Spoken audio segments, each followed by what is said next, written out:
One लिखा है, श्लोक लिखा है रावण ने। जो जो स्वर इसमें प्रकट हुए श्लोक में, ऐसे ऐसे स्वर करने वाले जीवात्मा बना दिए थे। ब्रह्मा जी बोले बस हो गया भैया, तुम जाओ। शंकर जी बोले कहां जाएं? बोले उत्तर दिशा में चले जाओ। शंकर जी जाने लगे, बोले पिताजी हम तो कहना ही चाहते थे, हमसे मत करवा, हम भजन करने वाले व्यक्ति।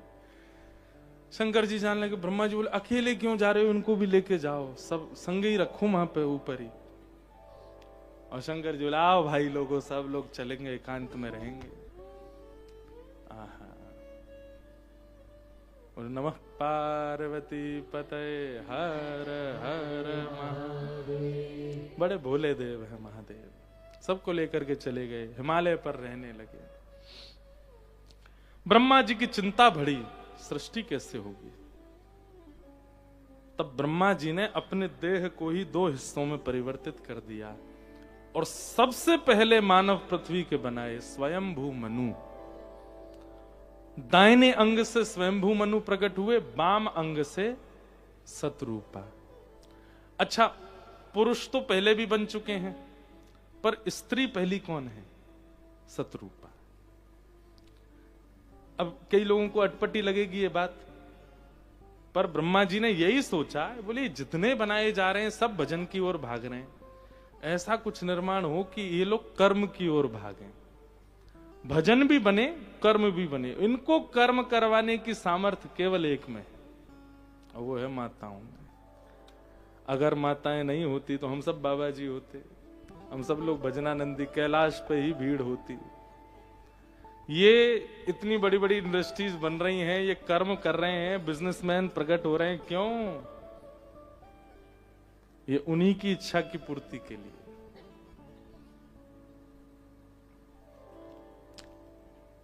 बोले इन पुरुषों को वश में करने के लिए कुछ बनाना पड़े। तब प्रथम नारी की रचना स्वयंभू मनु और सतरूपा।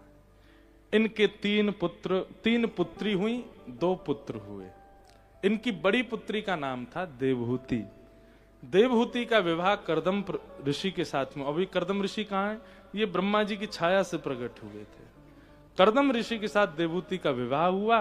कर्दम ऋषि ने 1000 वर्ष तक तपस्या की थी विवाह से पहले, और भगवान से यही मांगा था कि ऐसी कन्या से ब्याह हो मेरा जो मुझसे ज्यादा आपसे प्रेम करती हो। ठाकुर जी बोले बड़ा विचित्र वरदान मांगा तुमने। मतलब विवाह भी मांग लिया, और विवाह में भी जो जीवन साथी मांगा वो कैसा मांगा? बोले आपका ही भक्त हो। बोले वाह, ये हमको अच्छा लगा, तुम्हारा जो ये भाव है।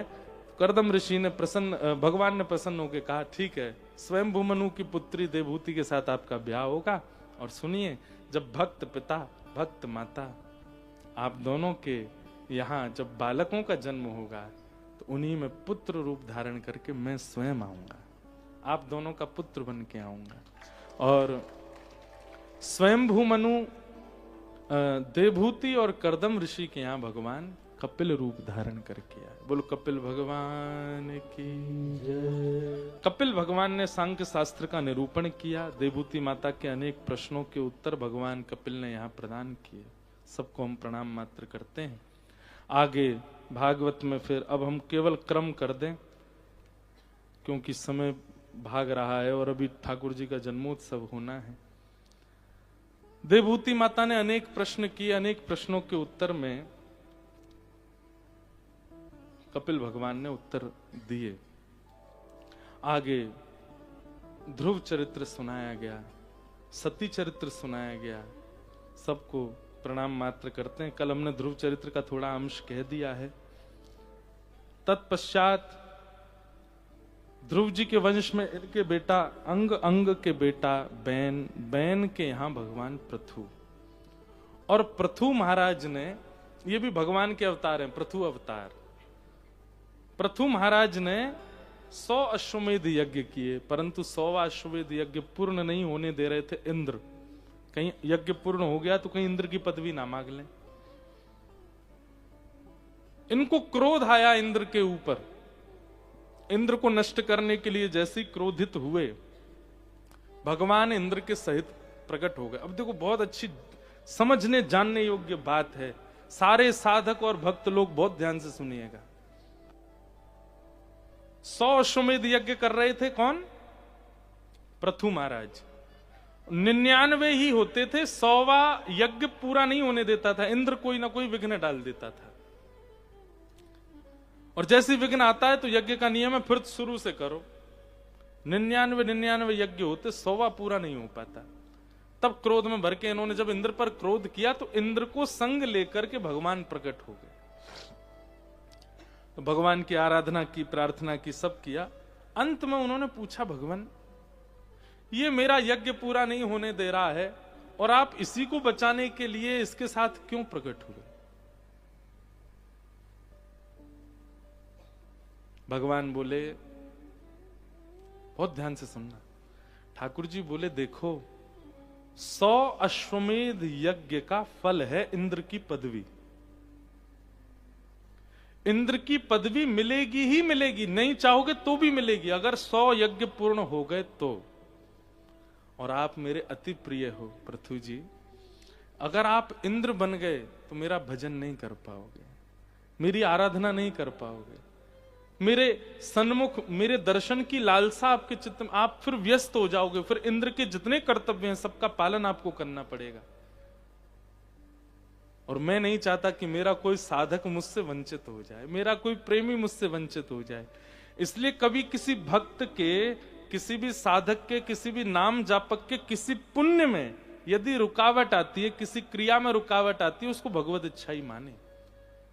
ठाकुर जी कहीं ना कहीं आपके रुकावट इसलिए बन रहे हैं कि कहीं उस मार्ग पर जाकर के आप उनसे दूर हो जाओगे। ठाकुर जी जानते हैं, इसलिए वो नहीं होने दे रहे हैं। कई बालक आते हैं मेरे पास, आकर के बोलेंगे, महाराज जी हम इतने साल से प्रयास कर रहे हैं, सफलता नहीं मिली। हम विदेश जाने के लिए कितने तत्पर थे, हमको वीजा नहीं मिला। उससे हम ब्याह करना चाहते थे, घर वाले करने नहीं दे रहे।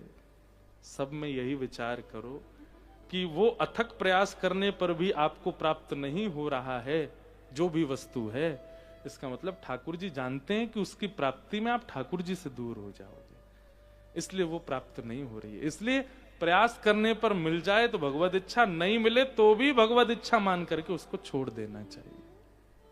समझ में आई बात? पृथु महाराज को भगवान ने ये उपदेश दिया कि 100 यज्ञ पूरे हो जाते तो आप इंद्र तो बन जाते पर मुझसे दूर हो जाते, और मैं वो नहीं चाहता कि आप मुझसे दूर हो। इसलिए आपका ये 100वां यज्ञ में विघ्न इंद्र तो माध्यम था, मैं ही करवा रहा था, ताकि पूर्ण ना हो, मेरे ही रहो, मुझसे दूर ना जाओ। तब पृथु महाराज ने भगवान से कहा, अब मुझे अब वरदान दे दीजिए। बोले क्या? ऐसा वरदान किसी ने नहीं मांगा। क्या कह रहे हैं कि प्रभु मेरे अंग में जितने भी रोए हैं, इन समस्त रोओं में सुनने की शक्ति प्रकट कर दो। आपकी कथा सुनने के लिए 2 कान कम है नाथ, मैं अपने रोम रोम से आपके सुंदर कथा श्रवण किया करूं, ऐसी मुझ पर कृपा कर दो। तब से बंधुओं, हम सबके रों जो है ना, इनमें श्रवण शक्ति होती है। जब कभी भी कोई कुछ ऐसा कह देता है या ऐसा कुछ सुना देता है, आपके ये रोए अपने आप खड़े हो जाते हैं। उस समय यही मानना चाहिए कि ये सुन रहे थे। और ये श्रवण शक्ति का वरदान पृथु महाराज ने मांगा। रोम रोम होऊं मैं तो श्रवणमयी रे, कृष्ण नाम जबते श्रवण सुनो रियाली, भूली री भवन में तो बावरी भई रे। इस प्रकार पृथु जी का चरित्र सुनाया गया। आज ये पृथु चरित्र भी हमने सालों बाद कहा है, थोड़ा सा ही कहा लेकिन बहुत साल बाद।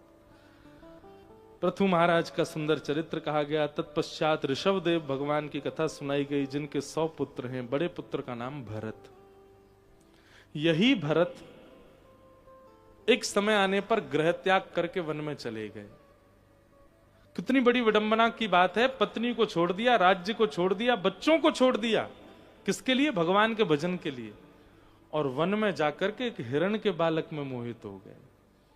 ये भजन कर रहे थे और एक हिरणी, सगर्वा हिरणी जल पी रही थी। शेर की धाड़ सुन के वो कूद पड़ी नदी में। ये उसको बचाने को गए तो वो तो बह गई, उसके गर्भ ने तभी जन्म दिया बालक को, और वो ऋषभदेव जी ने बचा लिया, भरत जी ने। 3 भरत हुए हमारे यहाँ, एक तो ऋषभदेव, के पुत्र भरत, एक शकुंतलानंदन भरत और तीसरे राम जी के भैया भरत। 3 भरत हैं हमारे पृथ्वी पर, इसीलिए इस देश को भारत कहा गया। भरत ने जिसको बनाया, भरतों ने जिसकी रक्षा की, भरतों ने जिसको पन पाया, इसलिए नाम पड़ा भारत। तो ये वही भरत है, ऋषभदेव जी के पुत्र भरत। अब उस बालक की रक्षा सुरक्षा सेवा में इतने व्यस्त हो गए कि उसी में ही आसक्त हो गए, भजन छूट गया। आसक्ति कितनी खतरनाक है, केवल पत्नी में नहीं होती है, बच्चों में नहीं होती है, जानवरों में भी हो जाती है। और आजकल हो रही है, कई लोगों को बहुत ज्यादा हो जाती है। उसका परिणाम भरत जी महाराज के प्राण निकल गए एक समय आने पर, और अगले जन्म में भरत जी भी हिरणी बन के आए। तो जिन जिन की आसक्ति है, आप सब अपना अगला जन्म जानते हैं। पूछने की आवश्यकता नहीं है। देखो, प्रेम सबसे होना चाहिए, आसक्ति नहीं। आसक्ति नहीं होनी चाहिए। आसक्ति तो मानवों में भी नहीं होनी चाहिए, हम जानवर की क्या बात कहें। तो भरत जी फिर हिरण बन के आए। उनको लेकिन याद था कि मेरे से अपराध हो गया, एक हिरण के बालक में इतना आसक्त हो गया कि मैं हिरण बन गया। तब उन्होंने फिर से अपने प्राण त्यागे और फिर तीसरा जन्म फिर ब्राह्मण कुल में हुआ। अब की बार संयोगवश फिर से उनका नामकरण भरत ही रखा गया। लेकिन बचपन से ही उनको पता था कि इस बार मुझे संसार में आसक्त नहीं होना है। जड़ की तरह व्यवहार करने लगे। सब लोग सीधे हाथ से क्रिया करते, वो उल्टे हाथ से करते। सब लोग रात में सोते, वो रात में जगते। दिन में नहाना होता, वो दिन में सोते। बिल्कुल विपरीत अवस्था, जानबूझ करके ऐसा व्यवहार करते कि मैं किसी के लायक नहीं लगूं, बिल्कुल नालायक लगता हूं सबको, ऐसा बन जाऊं।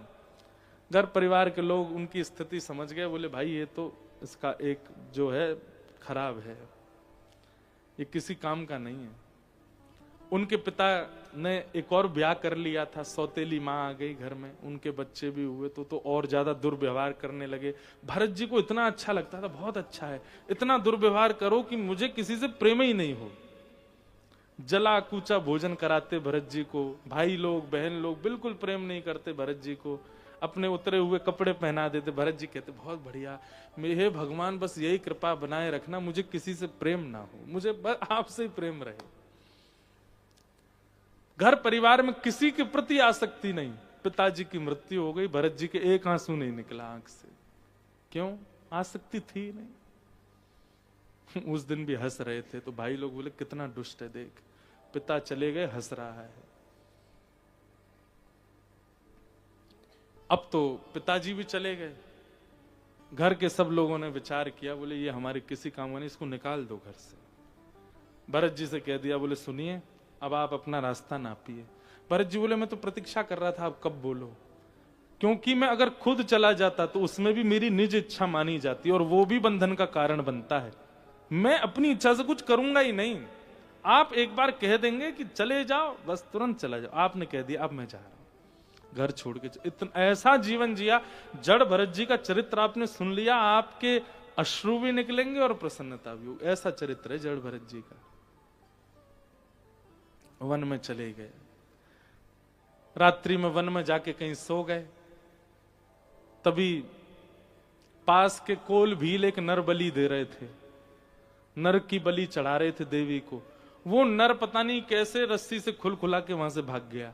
अब उसको पकड़ने के लिए सारे कोल भील पीछे भागे, वो तो भाग गया, रास्ते में पड़े हुए भरत जी से सब टकरा गए। सबने कही वो तो पतला दुबला था, ये बढ़िया मोटा, इसको ही ले चलो। पकड़ के ले गए भरत जी को। कोई अपनी इच्छा तो कुछ प्रकट ही नहीं करते थे। लेकर के गए, जाकर के स्नान कराया और जिसकी बलि देते हैं उसको बढ़िया भोजन पवाते हैं, प्रसाद पवाया। भरत जी महाराज बोले वाह हे श्याम तेरी अपार माया। कैसी माया है नाथ, कभी तो मुझे भूखा रखते हो, आज 56 भोग रख दिए मेरे सामने। कभी तो जो वस्त्र पहने हैं वो 2-2 महीने 3-3 महीने तक रहते हैं, और आज मुझे नए वस्त्र पहनवाए आपने। सब ठाकुर जी आप सबका ध्यान रखते हैं। भरत जी ने खूब बढ़िया 56 भोग पाया। 56 भोग पाने के बाद पानी वानी पी करके बिल्कुल आनंद में हो गए। उन लोगों को देखने लगे, क्योंकि अपनी इच्छा से तो कुछ करते नहीं। अब क्या? बोले उसके हाथ बांधो, लेके चलो देवी के सामने। हाथ बांध के ले गए। भरत जी अभी समझे ही नहीं हो क्या रहा है। जैसी देवी के सामने पहुंचे, तलवार देखी सामने। भरत जी बोले ये तो बलि चढ़ाई जा रही हमारी। भरत जी ने अब भी निज इच्छा प्रकट नहीं करी, तुरंत हाथ पीछे करके सिर नीचे कर दिया। शायद यही मेरा प्रारब्ध होगा, यहीं तक मेरा जीवन होगा। लेकिन आज पहली बार भरत जी ने एक इच्छा प्रकट करते हुए केवल एक बार मां की ओर देखा। मुझे पता है श्याम सुंदर यहां भी आप ही हैं, पर मैं बस आपसे ये प्रार्थना करना चाहता हूं, अगर मेरी बलि चढ़ने से आप प्रसन्न हो जाओगे तो मैं अभी चढ़वाता हूं, लेकिन कहीं इसके बाद मुझे फिर से भटकना ना पड़े। मैंने इस जन्म में एक भी निज इच्छा प्रकट नहीं की है ताकि मैं आपको प्राप्त कर सकूं। मेरा उद्देश्य केवल आपकी प्राप्ति है नाथ। ना मैं पिता का हुआ, ना मैं परिवार का ना हुआ, ना मैं किसी जन का नहीं हुआ, ताकि मैं अमनिया रहूं, आप मेरा भोग लगा सको। अमनिया जानते हैं? किसी भी वस्तु को बना करके किसी को उसको ढक दिया जाए, पहला भोग ठाकुर जी, उसको अमनिया कहते हैं।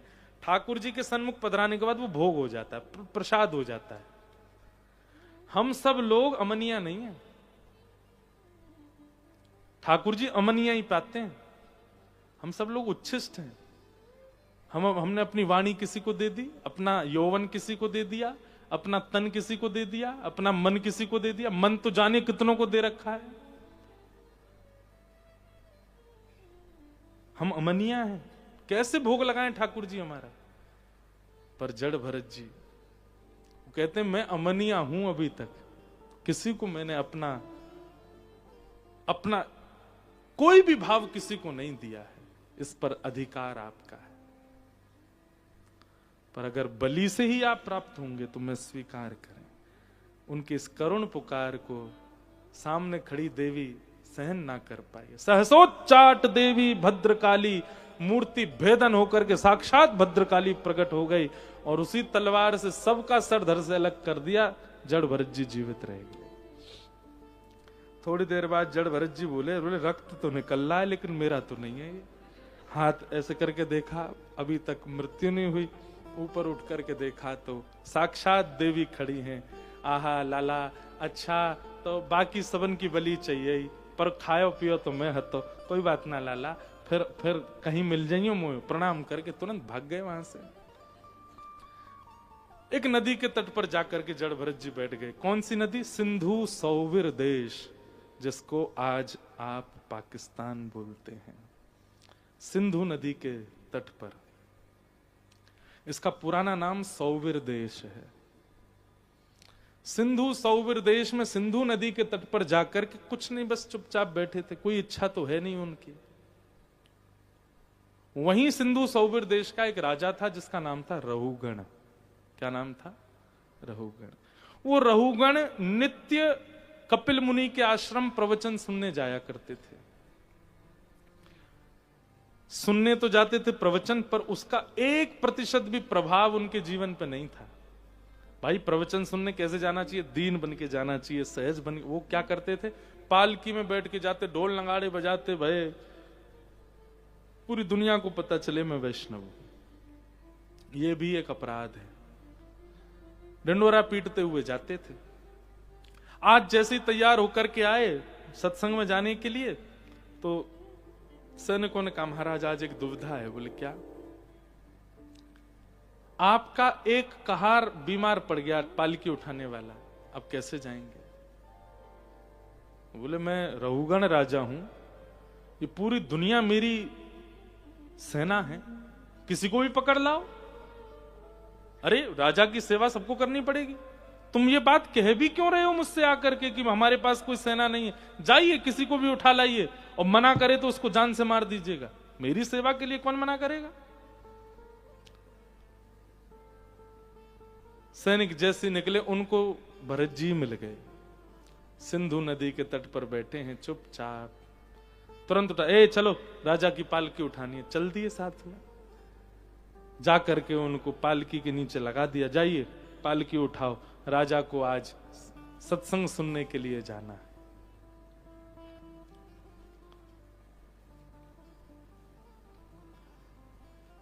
निकल पड़े, सत्संग श्रवण करवाने लेके जा रहे हैं।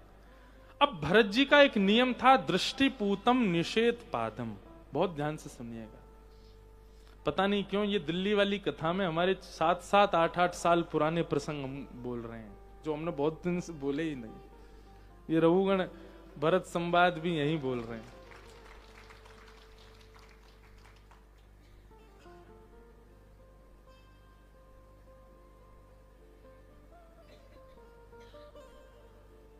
उनका नियम था दृष्टिपूतम निषेध पादम, देख करके चलते थे। एक चींटी भी अगर आ रही होती थी सामने तो उसका भी वध मुझसे ना बन जाए, कहीं यही मेरी भगवत प्राप्ति में बाधा हो जाएगा। मैं 3 जन्म गवा चुका हूं, इसको नहीं गवाऊंगा, इस चिंता में रहते थे हमेशा।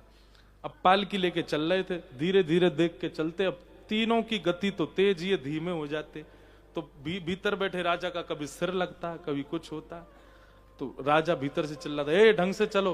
तो तीनों कहते हम तो ठीक चल रहे हैं, ये चौथा नया आया यही गड़बड़ कर रहा है।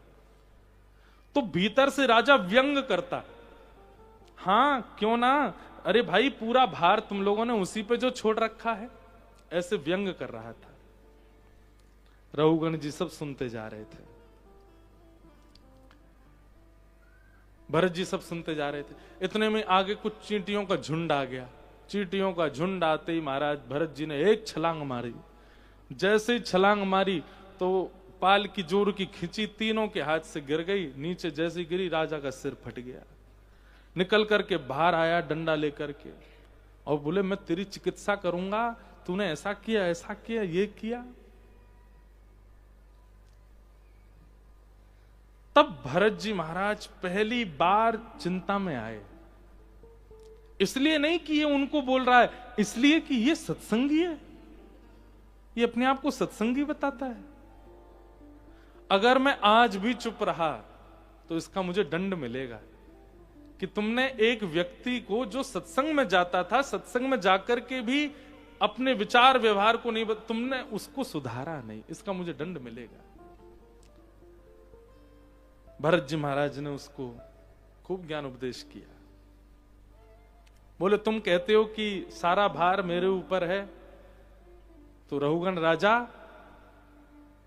हां ये भार मैं नहीं सहता हूं, क्योंकि मैं तो एक शुद्ध मुक्त नित्य आत्मा हूं। भार लगना भार ना लगना ये शरीर का धर्म है, और मैं स्वयं को शरीर नहीं मानता। मैं शरीर हूं ही नहीं, मैं तो आत्मा हूं। तुमने कहा इस पूरे पथ पर मैं अकेला ही पालकी उठा करके चल रहा हूं, उठाने का धर्म शरीर का है, पर मैं शरीर नहीं हूं, मैं आत्मा। तुमने एक बात और कही थी, हां बहुत पतला है ना बेचारा, जबकि तुम जानते हो कि मेरा शरीर स्थूल है। पर पतला होना मोटा होना यह भी शरीर का धर्म है, आत्मा मोटी पतली नहीं होती, मैं आत्मा। तो तुमने जितने भी वाक्य मुझसे कहे ये मेरे लिए थे ही नहीं, क्योंकि मैं शरीर नहीं हूं, मैं आत्मा हूं। दिव्य प्रवचन सुन करके रघुगण राजा थोड़े संकोच में आ गए, चरणों में गिर गए। बोले महाराज आप कौन हो? तब रघुगण राजान, तब भरत जी ने बताया, जिस गद्दी पर तुम बैठे हो इसी गद्दी पर बहुत वर्ष पहले, तुमसे इतनी पीढ़ियों पहले एक राजा बैठे थे, नाम था उनका भरत।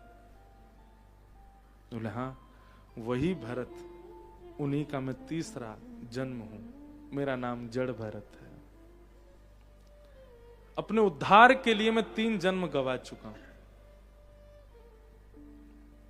और इस जन्म में पूरे जन्म मैंने ये नहीं किया, ये नहीं, सब बताया। बोले आज केवल इसलिए बोला हूं क्योंकि तुम सत्संगी बताते हो स्वयं को, और तुम्हारे विचारधारा तुम्हारा व्यवहार सत्संगियों का सा नहीं है।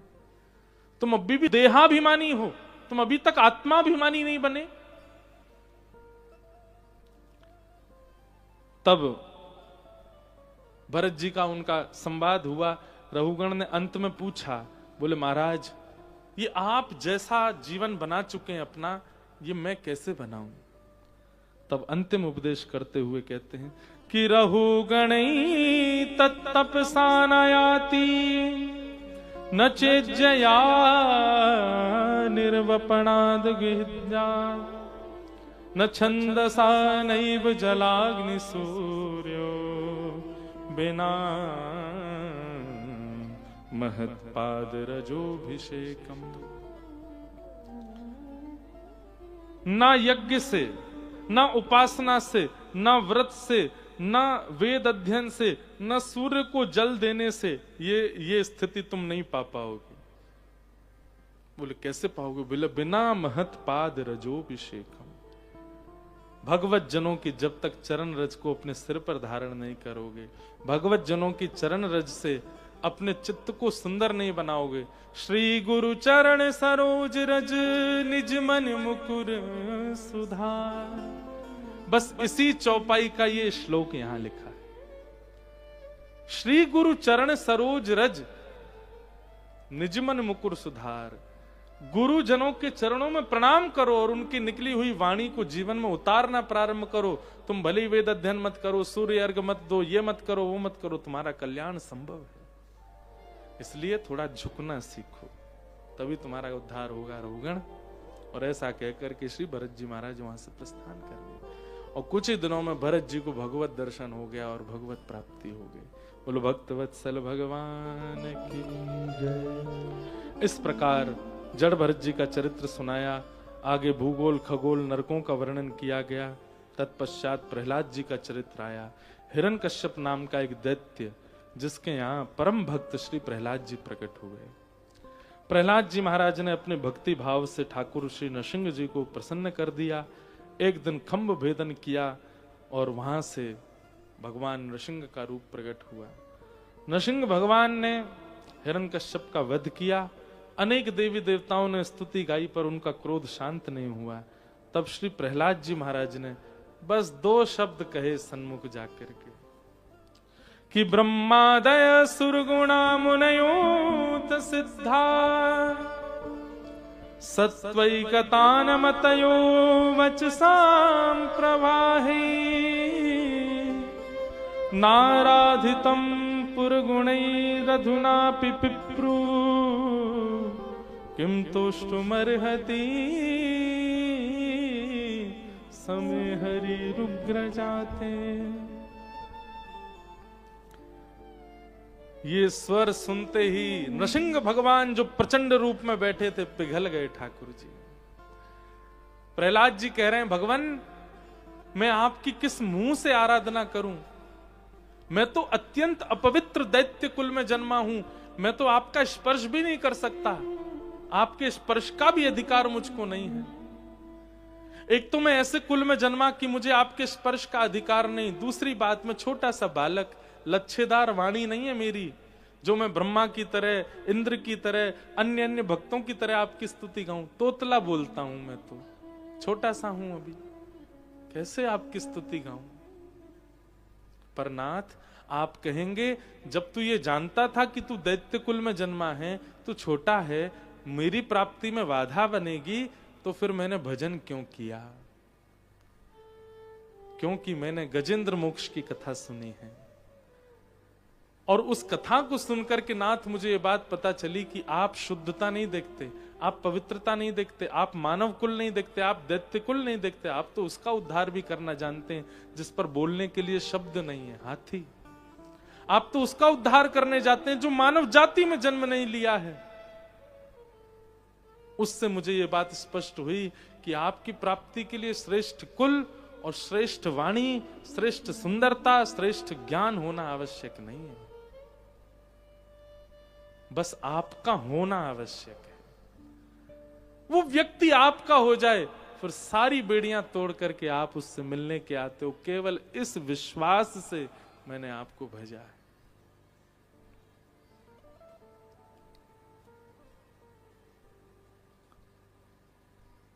प्रहलाद जी के मुख से जैसे ये बातें सुनी, नरसिंह भगवान तो अपना क्रोध भूल गए, दौड़ करके गए और प्रहलाद को अपने अंक में भर लिया और अंक में भरने के बाद अपनी गोद में बिठा करके जीभ से चाटने लगे, अपना सर, अपना वर्ध हस्त प्रहलाद के सिर पर रखने लगे, बार बार अपने अंक में भरने लगे प्रहलाद को।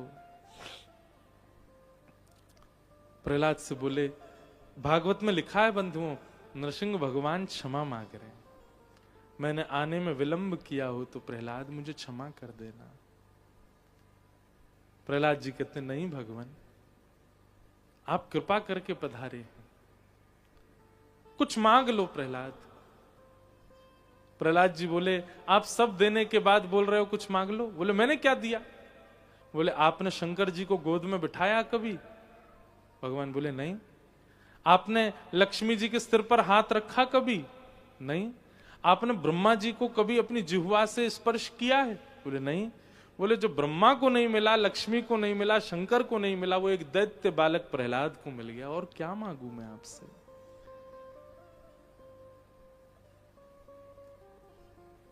ज्यों ज्यों प्रहलाद से चर्चा ठाकुर जी कर रहे हैं, त्यों त्यों प्रहलाद के उत्तर भगवान को और आनंदित कर रहे हैं।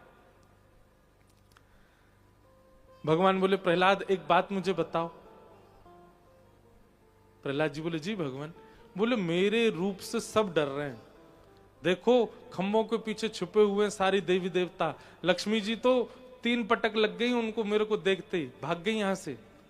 वो कह रही है मेरा पति नहीं हो सकता, मेरा पति तो अति कोमल स्वरूप वाला है।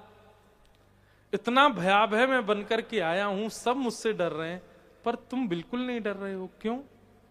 तुमको मेरे रूप से डर क्यों नहीं लग रहा है? प्रहलाद का जो उत्तर था, नृसिंह भगवान के नेत्र सजल कर दिए।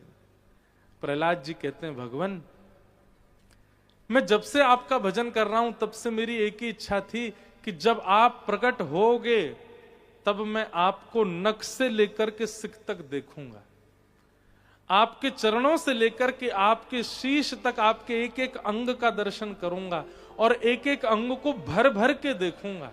ऐसा नहीं कि केवल एक बार में देख लिया। जब तक मेरा चरणों से मन नहीं भरेगा तब तक घुटने नहीं देखूंगा, और जब घुटने देखूंगा उनसे मन भर जाएगा तब आपका कटी देखूंगा, कटी के बाद वक्ष देखूंगा, अंत में मुख देखूंगा।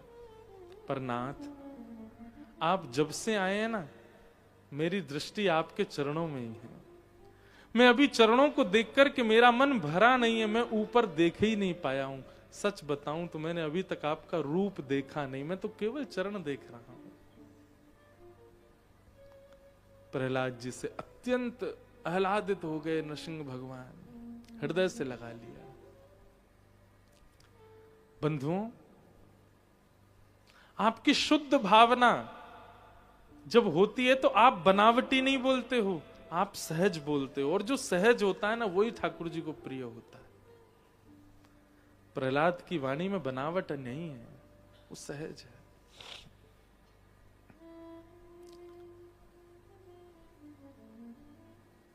भगवान ने कृपा की प्रहलाद के ऊपर, और कृपा करके भगवान वहां से प्रस्थान कर गए। बोलो भक्त वत्सल भगवान। एक भाव में बहुत पहले कथाओं में गाता था, सुना है तारे हैं तुमने लाखों,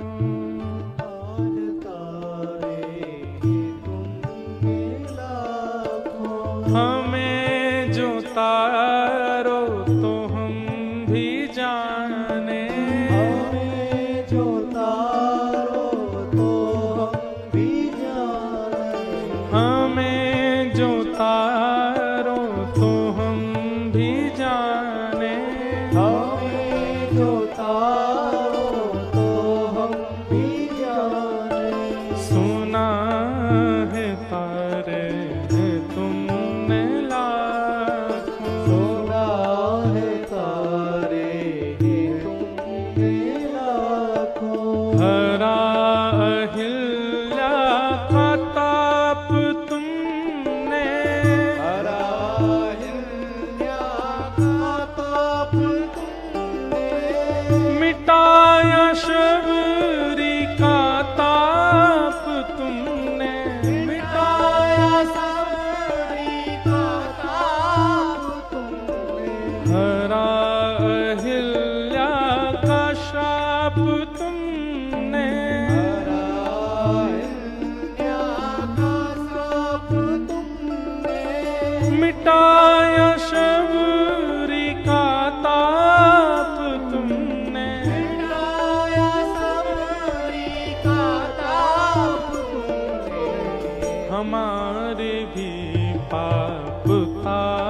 भंवर में हमारी नैया, बसी भंवर में हमारी नैया, उतारो सागर से हे कन्हैया, उतारो सागर से कन्हैया, उतारो सागर से हे कन्हैया, उतारो सागर से कन्हैया, सहारे हम हैं तुम्हारे भगवन, सहारे हम हैं तुम्हारे भगवन, अगर उबारो तो हम भी जाने, अगर उबारो तो हम भी जाने, अगर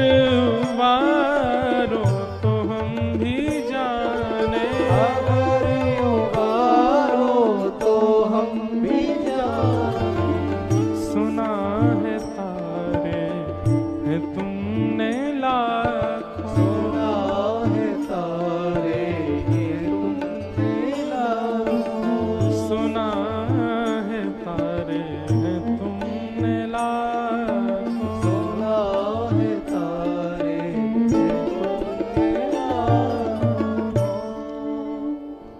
दैत्यराज हिरण्यकश्यप के पुत्र प्रहलाद को भगवान ने उद्धार किया। तत्पश्चात देवासुर संग्राम, गजेंद्र मोक्ष की कथा, बलि वामन अवतार आदि के प्रसंग सुनाए गए। नवम स्कंद में सूर्यवंशी राजाओं के चरित्र और इसी वंश में भगवान श्री राम का प्रादुर्भाव सुनाया। गुरुवर थे तख्त राज्यो व्यचरत अनुवनम, पद्म पद्भ्यां प्रियाया, पाणिस्पर्शा क्षमाभ्यां व्रजत पथरुजो, यो हरीन्द्रानुजाभ्यां, वैरूप्या शूर्पणख्या प्रिय विरहरुष, रोपित भ्रुविजम्भ, तस्ताब्धिर्बद्ध सेतु खलद्वदहन, कौशलेन्द्रोवतान्न। राजा रामचंद्र भगवान जय। प्रभु श्री राम का प्रादुर्भाव और 2 अध्याय में राम कथा सुनाई गई।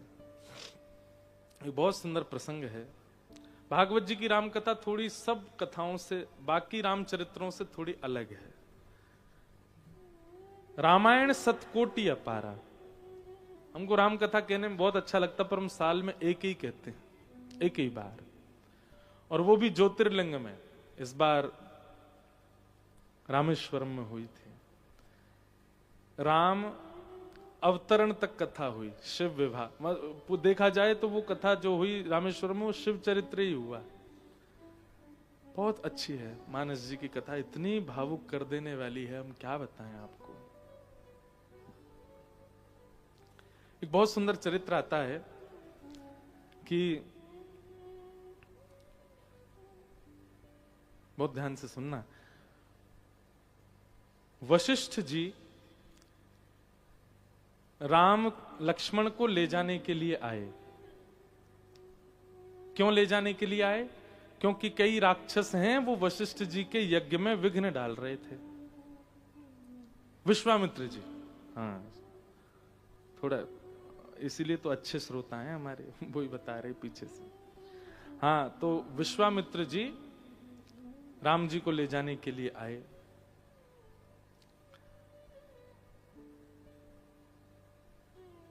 तो राम जी को ले जाने के लिए जब आए तो व्याकुल हो गए दशरथ जी महाराज, रोने लगे। हमारे जगत गुरु श्री रामभद्राचार्य जी महाराज एक भाव सुनाते थे। 2 बार भागवत कथा हुई हमारे यहाँ पूज्य श्री रामभद्राचार्य जी महाराज की। राघव को मैं न दूंगा, राघव को मैं न दूंगा, मुनिनाथ चलते चलते, मुनिनाथ चलते चलते, मैं राघव को नहीं दे सकता, कहीं मेरे प्राण निकल ना जाएं, यह दान करते करते मेरे प्राण चले जाएंगे भगवान, मैं राम जी को नहीं दे सकता।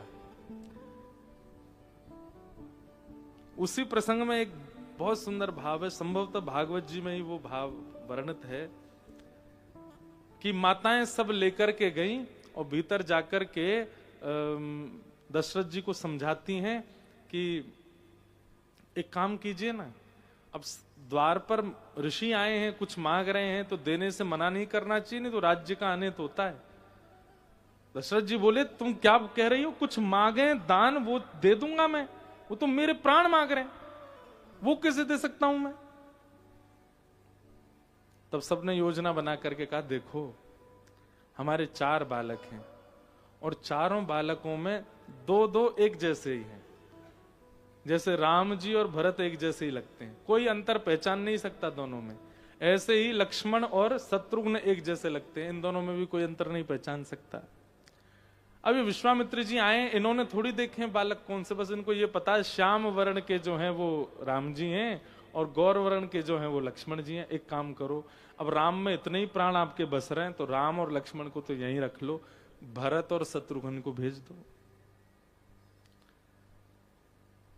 दशरथ जी बोले प्रिय तो मुझको वो भी हैं, पर हाँ ये है कि उनको भेजने में मैं 2-4 राती रहूंगा, पर राम चले गए तो प्राणी चले जाएंगे मेरे। बोले ये काम बढ़िया बता दिया तुमने, भरत और शत्रुघ्न को दे देते हैं। भरत शत्रुघ्न को लेकर के गए और ले जा करके, लीजिए महाराज आपने कहा था आप अपने पुत्रों को मेरी रक्षा के लिए, लीजिए मेरे पुत्र जाएंगे आपके साथ। विश्वामित्र जी बोले गए तो थे ये रोते रोते, आए हंसते हंसते, अभी तो इनके प्राण निकल रहे थे दान करने में, अब तो ये मेरी गोद में ला के बैठा दिए दोनों बालक। विश्वामित्र जी बोले हो सकता है माताओं ने समझाया होगा, कोई बात नहीं, चलो। दोनों बालकों को लेकर के विश्वामित्र जी जाने लगे। दोनों को पहले ही समझा दिया था, भरत जी से कह दिया था जब जब कहें राम तो तुमको कहना हाँ जी, और जब कहें लक्ष्मण तो शत्रुघ्न तुमको कहना हाँ जी, जी पिताजी। अब से तुम्हारे नाम बदल गए, राम तुम हो, तुम लक्ष्मण हो। दोनों चले गए, लेकिन विश्वामित्र जी का संशय नहीं जा रहा था। बोले मुझे तो लगा था बड़े पापड़ बेलने पड़ेंगे राम को लाने के लिए, लेकिन बेलने तो पड़े पर 1-2 में ही संतुष्ट हो जाएंगे, ये नहीं सोचा था। ये इतनी जल्दी राम कैसे दे दिए मुझको, एक बार परीक्षण कर लूं कि ये राम है कि नहीं। राम तुरंत भरत जी बोले हाँ गुरुजी। तो विश्वामित्र जी को लगा राम जी तो हैं, पर रुको इनके स्वभाव का परीक्षण करता। अच्छा राम एक बात बताओ। जी गुरुजी, हमारे आश्रम जाने के 2 मार्ग हैं। एक तो ये सीधा सीधा मार्ग है सामने जो दिख रहा है, यहां से हम आश्रम शाम तक पहुंच जाएंगे। दूसरा ये सीधे हाथ वाला मार्ग है, इससे आश्रम पहुंचने में 2 दिन का समय लगेगा। पर दोनों में अंतर यह है, इस मार्ग से हम जल्दी पहुंचेंगे, पर इस मार्ग में राक्षस बहुत है। ताड़का नाम की एक राक्षसी भी है, उनका सामना करना पड़ेगा, तभी हम शाम तक पहुंच सकते हैं। परंतु ये दूसरा मार्ग जो है इससे समय ज्यादा लगता है, पर इसमें राक्षस नहीं है। बताओ कौन से मार्ग से चलें? भरत जी महाराज, गुरु जी, राक्षसों में भी तो प्राण होते हैं, उनको क्यों मारना, उनको क्यों पीड़ा देनी? गुरु जी उनको खड़े रहने दीजिए, वो भी बेचारे किसी की माँ हैं, किसी के पुत्र हैं, किसी के सगे संबंधी। उनको मार देंगे तो उनका परिवार कितनी पीड़ा में आ जाएगा। गुरु जी उनको क्यों मारना है, अपन लोग 2 दिन और निकाल लेंगे, इधर से चलते हैं ना। विश्वामित्र जी बोले भरत जी गुरु जी चलो वापस। ले करके तुरंत आए और कहा हे महाराज दशरथी क्या किया तुमने? बोले क्या हो गया गुरु जी, हमको राम जी की जगह भरत पकड़ा दिया तुमने। सब लोग इकट्ठे हो गए, लेकिन वशिष्ठ जी बोले एक बात बताइए, पूरी अयोध्या, क्या मैं तो गुरु हूं, मैं नहीं पहचान पाता राम भरत में अंतर, आप कैसे पहचान गए? तो बताया, बोले देखिए इनसे हमने 2 मार्ग पूछे, एक से हम जल्दी पहुंच रहे थे, एक से 2 दिन ज्यादा लग रहे थे। हमने कहा जल्दी वाले मार्ग में राक्षस होंगे, बताओ भरत किस मार्ग से चलें, 2 दिन वाले से कि जल्दी वाले से, पर राक्षसों को मारना। ये बोले राक्षसों को क्यों मारना? इतना संत हृदय तो भरत ही हो सकता है। और बोले देखिए अब राम जी को लाइए, हम उनसे पूछेंगे। राम जी आए, बोले बेटा दो मार्ग हैं, एक सीधा मार्ग है शाम को पहुंच जाएंगे, एक दूसरा मार्ग है 2 दिन का समय लगेगा उससे, पर सीधे मार्ग से राक्षस पड़ेंगे, बताओ किस मार्ग से जाएं? राम जी ने तुरंत अपना धनुष पकड़ा, बाण ले। गुरुजी आप तो पीछे चलिएगा, जो आएंगे सामने राक्षस सबका वध करेंगे हम, आप बिल्कुल निश्चिंत रहिए, आप बिल्कुल बिल्कुल इसी मार्ग से चलिए, शाम तक पहुंचेंगे ताकि कल ही यज्ञ प्रारंभ हो जाए आपका। विश्वामित्र जी बोले ये है राम। और वो संत डोल रहा है बेचारा कोने में बैठ के, सबका मंगल हो, सबका भला हो जाए, कोई राक्षस मरे ना, ये भरत है। तो हमारे आचार्यों ने राम जी से ज्यादा प्रिय हृदय वाला भरत जी को बताया, भरत जी से ज्यादा प्रिय हृदय वाला लक्ष्मण जी को बताया, और लक्ष्मण जी से सबसे ज्यादा तो जो छुपा हुआ पात्र है शत्रुघ्न। आपने उनके कुछ चरित्र सुन लिया ना, आप आनंद में आ जाओगे, ऐसे चरित्र हैं शत्रुघ्न जी के। ऐसे ये चारों। राम जी की भक्ति उत्तम, राम जी की भक्ति उत्तम, भरत जी की भक्ति विशेष, लक्ष्मण जी की भक्ति विशेषतर, और शत्रुघ्न जी की भक्ति विशेषतम, विशेष विशेषतर विशेषतम। ऐसी भक्ति के प्रकार हैं। ऐसे प्रभु श्री राम को हम बारंबार प्रणाम करते हैं। और अब चंद्रवंश के राजाओं का चरित्र सुनाते हुए श्री कृष्ण अवतार सुनाया गया। 2 श्लोकों में संपूर्ण कृष्ण कथा सुना करके परीक्षित के हृदय को परख रहे हैं श्री सुखदेव जी महाराज। 2 श्लोकों में ही सुना दिया, गोकुल में जन्म लिया, वृंदावन में लीलाएं की, मथुरा में आके कंस को मार दिया, द्वारिका जाके ब्याह किए, महाभारत युद्ध आदि आदि आदि कथाएं सुना दी। सारा प्रसंग 2 श्लोकों में सुना करके शांत हो गए। बोले यही है कृष्ण लीला और कुछ नहीं है। परीक्षित जी चरणों में गिर पड़े, बोले महाराज कम से कम जिनका चरित्र सुनने के लिए मैं 7 दिन से बैठा हूं, 4 दिन से बैठा हूं, उनका विस्तार से मुझे चरित्र सुनाइए। बोले कुछ खा पी लो, थोड़ा आराम कर लो, फिर सुना देंगे। बोले आराम? संसार के विषय भोगते भोगते आराम करना चाहिए, संसार के विषयों से अवकाश लेना चाहिए। कथा से अवकाश क्यों लेना है? भक्ति से अवकाश कैसा होता है? भक्ति में अवकाश नहीं होता।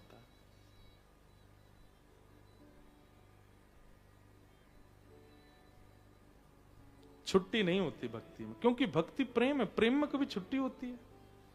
जिसके प्रति प्रेम होता है उसको मैं कभी ऐसे आज हम प्रेम नहीं कर, आज हम छुट्टी पे हैं। वो कोई कर्म है जो उससे छुट्टी लोगे। ऐसी भक्ति में अवकाश नहीं होता, भक्ति में छुट्टी नहीं होती।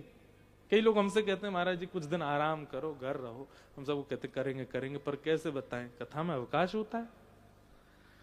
कथा से अवकाश अपने आप ठाकुर जी दिला दें वो अच्छा। चलो कोई कथा स्थगित हो गई या किसी कथा के बीच में कुछ समय मिला, आपको अवकाश मिला, हमारे लिए वो उचित है। पर हम अपने आप योजना बना करके अवकाश लें, दुर्भाग्य है हमारा कि हमको कथा से अवकाश लेना पड़े। नहीं। परीक्षित जी महाराज बोले भगवान मुझे अवकाश नहीं चाहिए, आपसे मैं प्रार्थना करना चाहता हूं, आप तो केवल मुझे लीला सुनाइए, मुझे भूख प्यास नहीं लगती, सबकी पूर्ति कृष्ण लीला से हो रही है। मेरा भोजन भजन शयन निद्रा सब पूर्ण हो रहा है। बंधुओं ये बात सत्य है।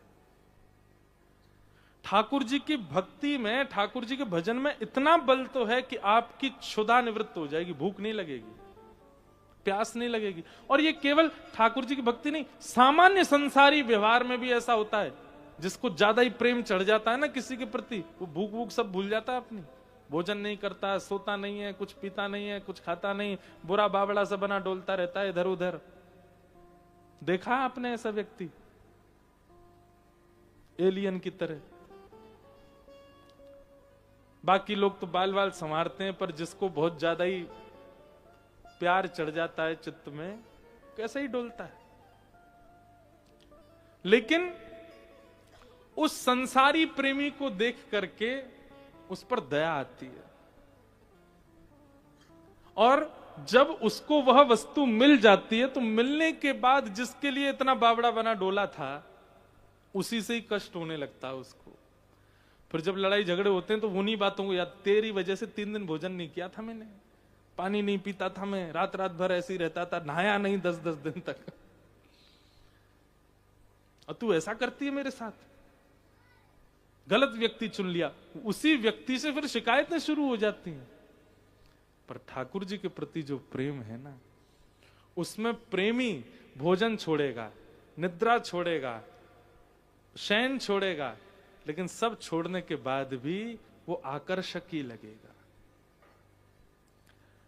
क्षमा कीजिएगा, हम आप सब लोग जो व्यंजन खाते हैं, हमारे वृंदावन के साधु नहीं खाते।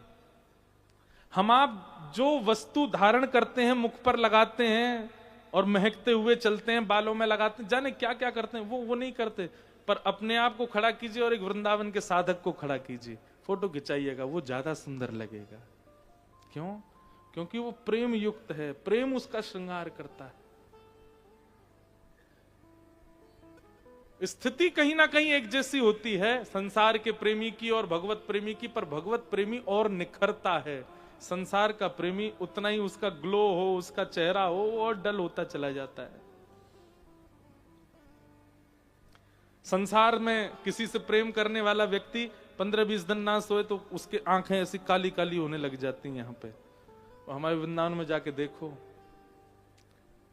हमारे बरसाने के पूज्य श्री विनोद विहारी दास बाबा रात रात भर नहीं सोते, कितनी कितनी देर बैठ करके केवल अपने ठाकुर जी की सेवा करते हैं, ग्रंथ पढ़ते रहते हैं। सोने के नाम पर तो केवल छींटा मारते हैं सोने का। बाबा गए सोवे और आप सोते रह जाओगे, पता चली उठ के स्नान ध्यान करके फिर से सेवा में लगे। इतना कम सोते हैं। उनके मुख का, रूप का वो तेज देखो कैसा है। संसार का प्रेमी घटता है, पर भगवत प्रेमी संसारी वस्तुओं का त्याग करने के बाद भी पनपता रहता है, वो और ज्यादा श्रेष्ठ होता है। हमारा श्रृंगार माया करती है, उनका श्रृंगार भक्ति करती है। माया का श्रृंगार तो फिर पलस्तर है, पानी पड़ते ही सच्चाई सामने आ जाएगी।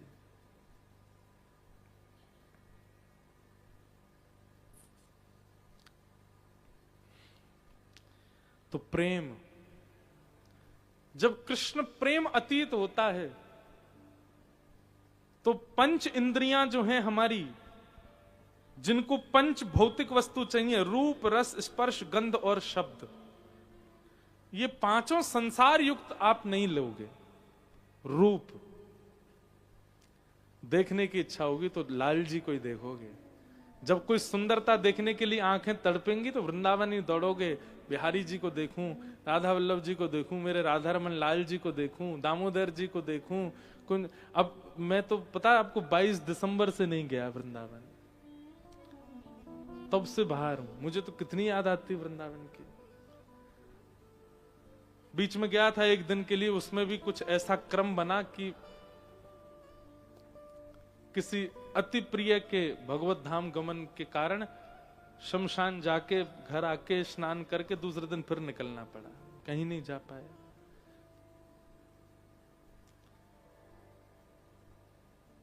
देखने की इच्छा हो तो फिर ठाकुर जी को ही देखा जाए, और ठाकुर जी ना दिखें तो ठाकुर जी के जन दिख जाएं। रस की इच्छा होगी तो जिह्वा में रस की इच्छा प्रकट होते ही याद आएगा राधा रमन जी की कुलिया कितनी सुंदर, श्री राधा वल्लभ लाल जी की सुबह की खिचड़ी कितनी मधुर। शब्द की इच्छा होगी तो फिर भगवत कथा श्रवण की इच्छा प्रकट होगी, कोई भाव सुनने की इच्छा होगी। रूप रस स्पर्श गंध और शब्द, इन सब में केवल और केवल श्याम सुंदर विराजमान हो जाएंगे और कुछ नहीं चाहिए।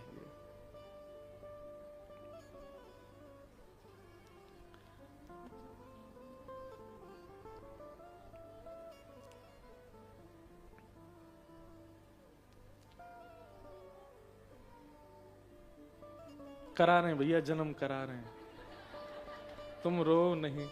देखो शांत हो गए, अब कर देंगे। हाँ, ये ठाकुर जी बालकों में जाके रो रहे, भाई मेरा जन्म करा। देख 7:30 बजा दिए तेने। तो रूप रस स्पर्श गंध और शब्द। परीक्षित जी कहते हैं मुझे भूख प्यास नहीं, आप तो बस कथा सुनाओ।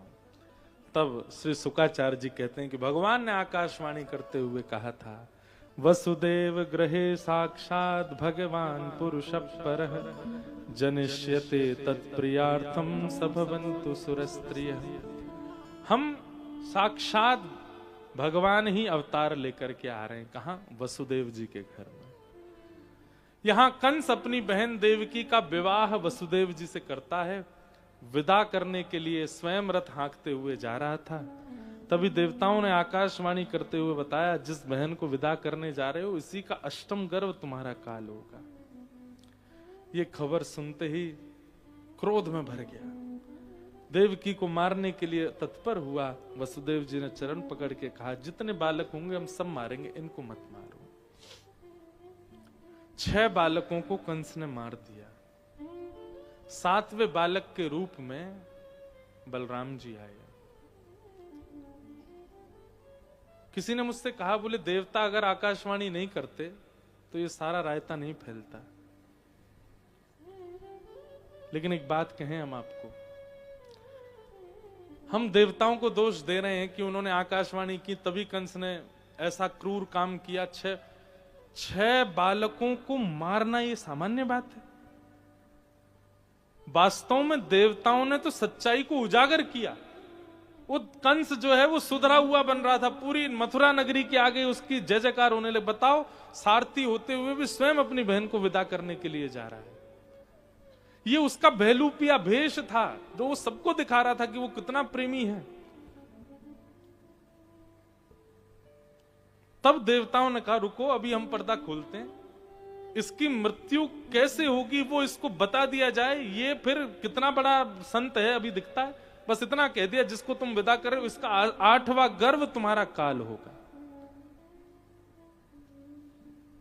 ना तो देवकी को मारता, ना 7 बालकों को मारता, सीधे 8वें को ही मार देता। नहीं, पहले तो देवकी को ही मारना चाहा, वसुदेव जी ने रोका। इतना ज्यादा क्रूर कि एक भी बालक नहीं छोड़ा। इसमें देवताओं का दोष नहीं, देवताओं ने तो सच्चाई से अवगत कराया। नहीं तो वो ऐसा ही साधु बना बना, ऐसा ही सुंदर सुंदर बना बना भीतर ही भीतर ना जाने क्या क्या करता। 6 बालकों को मार दिया। 7वें बालक के रूप में बलराम जी आए। कुछ महीने गर्भ में रहने के बाद स्थानांतरित हो गए रोहिणी मैया के गर्भ में, और 8वें बालक के रूप में भगवान कृष्ण पधारे। भादों का महीना, अष्टमी तिथि, मंदम मंदम जलधरा, वायु मंदिराचल पर्वत पर चंदन की सुगंधियों को लेकर के बह रही है। अत्यंत मधुर वातावरण हो गया। ऐसा स्पर्श हो रहा है वायु का, सबको निद्रा आ रही है, सब अत्यंत सुख में आ गए। और उसी काल में भादों के अष्टमी तिथि को अर्धरात्रि के समय कंस के कारागृह में देवकी मैया के गर्भ से दिव्य तेज प्रकट हुआ और शंख चक्र गदा पद्म धारण करके भगवान श्री कृष्ण प्रकट हुए। बोलो बाल कृष्ण लाल की जय। सब लोग हाथ जोड़ो। ठाकुर जी के एक रूप का दर्शन करना। पहले मैं श्लोक बोलूंगा, फिर उसका अर्थ सुनकर के अपने चित्त में झांकी बनाना। कैसे हैं ठाकुर जी? तम अद्भुतम बालक मंबुजे क्षणम चतुर्भुजं शंख गदायुधायुधम श्रीवत्सलक्ष्मं गलसौभकोस्तुभं पीतांबरम सांद्रपयोदसौभगम। कैसे हैं ठाकुर जी? छोटे से ही हैं, जैसे छोटा सा बालक होता है वैसे ही हैं ठाकुर जी, पर छोटे से बालक के रूप में ही चतुर्भुज है और चारों भुजाओं में आयुध हैं, शंख चक्र गदा पद्म। छोटी छोटी उंगलियों में ठाकुर जी ने शंख लिया है, चक्र लिए हैं, गदा ली है, कमल लिया है। मुकुट नहीं पहना है ठाकुर जी ने सिर पर, घुंघराले केश खुले हुए हैं, गले में वैजंती माला पहनी है और पीतांबरी पहन करके ठाकुर जी आए हैं। अब देखो, अगर स्पष्ट श्लोक का वर्णन करें तो ठाकुर जी कैसे आए हैं? मुकुट नहीं पहना है, पीतांबरी पहनी है, पीतांबरी के ऊपर मणि पहनी है, छोटे छोटे 4 भुजाओं में 4 आयुध हैं, और सुनो, नीचे धोती नहीं पहन रखी है। धोती का वर्णन ही नहीं है। तमद्भुतम बालकमं भुजेक्षुणम चतुर्भुजम शंख गदायुधायुधम श्रीवत्स लक्ष्मम गलसौभ कौस्तुभम पीतांबरम सांद्र पयोध सौभगम। जैसे छोटा बालक होता है ना, उसकी बगलबंदी इतनी बड़ी है कि घुटने घुटने तक आ रही है, बाकी नीचे तो नंगा ही डोल लो है। ऐसे ठाकुर जी आए हैं, 4 भुजा लेकर के, गले में कौस्तुभ पहन करके और पीतांबरी पहन के ठाकुर जी प्रकट भये। देव की मैया के हृदय में अत्यंत आनंद, बलैया लेने लगी, नेक्स से लाला प्रकट भये हैं। मैया से कहा, मैया ने कहा, प्रयास तो पूरा कियो आपने कि आप परमात्मा बन के आओ, पर पूरे पूरे बने नहीं हो, आधे अधूरे बने आए हो। देखो ऐसी लग रही है जैसे गदा गिरवे वाली, हाथन तो संभल ही नहीं रहे, नेक्स से हैं बेचारे। अब काय को नाटक कर रहे हो, पूरे बालक ही बन जा। नहीं मैया, हमने सुनो मामा जन्म लेते ही मारवे आ जाए, हम तो वाकू मारेंगे। और नेक्स्ट से ठाकुर जी ऐसे मचल रहे, कूद रहे हैं, बोले कंस को मारेंगे। देव की मैया ने अंक में भरा, बोले नहीं, अब पहले बालक बनो। वस्त्र उतार दिए, 2 भुजाओं को अंतर ध्यान कर दिया, बिल्कुल नन्हे से बालक ठाकुर जी बन गए और देव की मैया के पयोधर का पान करने लगे। वास्तव में बंधुओं, यशोदा मैया ने जिस प्रेमी श्री कृष्ण को देखा ना, वो प्रेमी श्री कृष्ण ने सबसे पहले मुख में दुग्ध देव की मैया का ही ग्रहण किया। तो मतलब इतने आनंदित और इतने प्रेमी श्री कृष्ण जो बने हैं, वो देव की मैया के दूध से ही बने। ब्रजवासियों को तो हंसते खेलते नाचते गाते उधम करते कन्हैया मिल गए, पर ये कन्हैया बने कैसे? ऐसे देव की मैया के दूध से। ठाकुर जी ने आज्ञा करी, मैया अब एक काम करो। बोले कहा, मैं आया हूं प्रेम को प्रचार प्रसार और प्रेम की स्थापना करवे, और वाके काजे अब मुकु ब्रज जानो पड़ेगो। आप लोग 11 वर्ष 56 दिना प्रतीक्षा करियो, मैं ब्रज में जाके अद्भुत लीला करके आऊंगो, और वाके बाद आके या मामा कंस को मारूंगो। देव की मैया रोई तो बहुत, पर पूरे विश्व को प्रेम प्राप्त होगा मां के एक त्याग से, इसलिए मां ने लाला को वसुदेव जी को दिया। वसुदेव जी ने जैसे लिया, हथकड़ियां खुल गई, बेड़ियां खुल गई, और लाला को लेकर के गोकुल गए। सब सैनिक सोए, दरबान सोए, चट चट ताले खुल गए, सारे मथुरा में सब सोए, किसी को नहीं पता क्या चल रहा है। और ठाकुर जी को लेकर के वसुदेव जी गोकुल पहुंचे। गोकुल में नंदरानी यशोदा सोई थी, बगल में छोटी सी लाली सोई है। लाली को उठा करके लाला सुवाए दिए, और लाली ला करके मथुरा पहुंच गए। कंस ने रोने की आवाज सुनी, उठ करके दौड़ा, 8वां बालक हुआ, मुझे दो। बेटी देख करके कंस बोला, बेटा होना था, बेटी कैसे हो गई? देव की बोली, अब ये तो मुझे नहीं पता भैया। पुत्री को जैसे ही पटका नीचे पृथ्वी पर, अष्टभुजी देवी भद्रकाली प्रकट हो गई, और कंस से कहा, मुझ जैसे निरपराध बालकों को मारते हो तुम? जिस शत्रु से तुम बचने का प्रयास कर रहे हो, उसने तो ब्रज में जन्म ले लिया। कंस बोला, कहां लिया? बोले 84 कोस के ब्रज में लिया। बोले एग्जैक्ट एड्रेस बता दो, कहां लिया? तो यहां देवी कहते हैं, यत्रत्ववा, जन्म लिया 84 कोस में, पर कहां लिया ये नहीं बताऊंगी। अब तू देख तेरी मृत्यु कैसी होती है। वही अष्टभुजी देवी विंध्यवासिनी मैया, विंध्याचल में जो विराजती,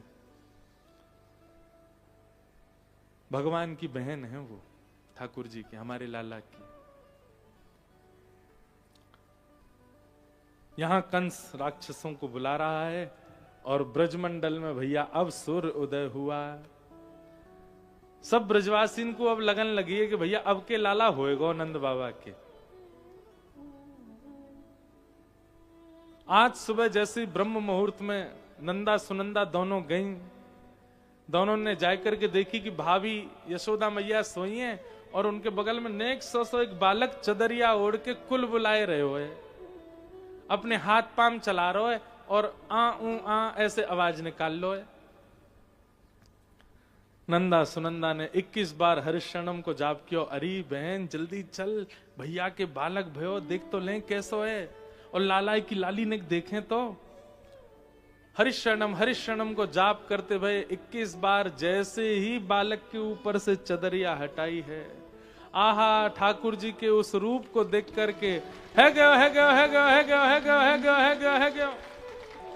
नंदा सुनंदा तो वहीं नाचने लगी, उछलने लगी, एक दूसरे को मुखमंडल बंद क्यों। अरे ये खबर बड़ी गोपनीय रख, अभी सवन में हल्ला मत कर, जल्दी चल। सबसे पहले ये खबर जाके नंद बाबा को सुनाएंगे। नंदा सुनंदा दौड़ी दौड़ी गई नंद बाबा के पास। रास्ता में ही चिल्लाती जा रही है गयो है गयो है गयो है गयो। अब जहां ते निकले सब पूछे कहा भयो, भयो कहा? बोले अब तो है गयो है गयो है गयो है गयो। सब उनके पीछे दौड़ रहे हैं, बोले सुनो तो सही, भयो कहा? आहा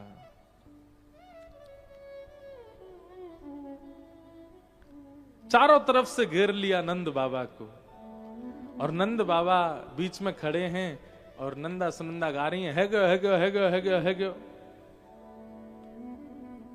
नंद बाबा बोले भयो कहा ये तो बता। बोले पहले बताओ हमको कहा दोगे? बोले जो मांगेगी सो देंगे। 9 लखा को हार चाहिए। बोले 16 लखा को देंगे, अब बता कहा भयो? बोले बाबा आपने इतने ब्राह्मण जिमाए, इतने ब्रजवासीन की सेवा करी, यमुना जी की आराधना करी, गैयान की सेवा करी, इन सबन के फलस्वरूप नीलमणि जैसो लाला भयो है। जैसे ही नंद बाबा ने सुनी लाला भयो है, 80 बरस के बाबा तो 16 बरस की फुर्ती आ गई बाबा में। बोले फिर ते बता कहा भयो? बोले लाला भयो है।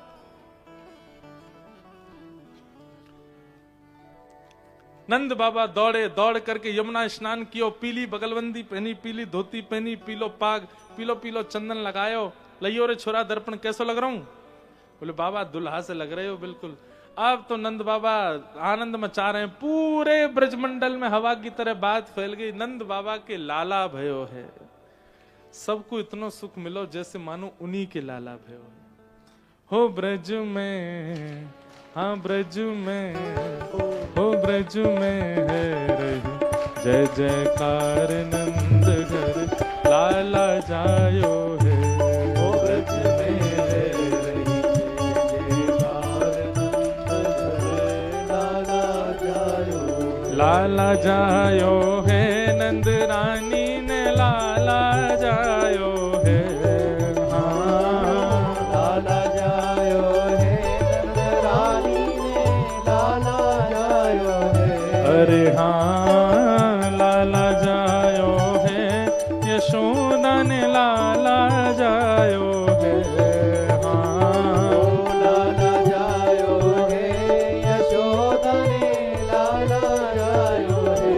हो ब्रज में देखो ये जितने खड़े हैं गए ये सब तो बड़े प्रेमी हैं, पर जो लोग बैठे हैं आज नेक देर के काजे भूल जाओ आप कौन हो, और दोनों भुजा उठा करके लाला को जन्मोत्सव भाव से गाओ। हो ब्रज में, हाँ ब्रज में, हो ब्रज में है रही जय जयकार नंद घर लाला जायो है। अपने स्थान पर ही सब लोग बस वहीं से भाव से गाओ। बोल नंद के लाला की।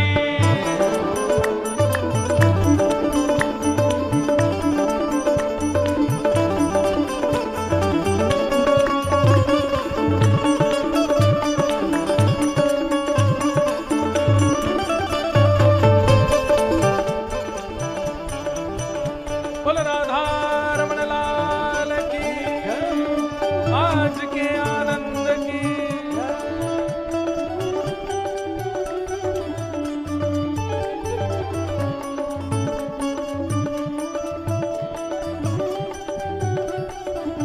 ब्रज 84 कोस में भैया, 84 कोस में भैया, ब्रज 84 कोस में भैया, ब्रज 84 कोस में भैया। सब कहे धन्य यशोदा मैया, सब कहे धन्य यशोदा मैया। हे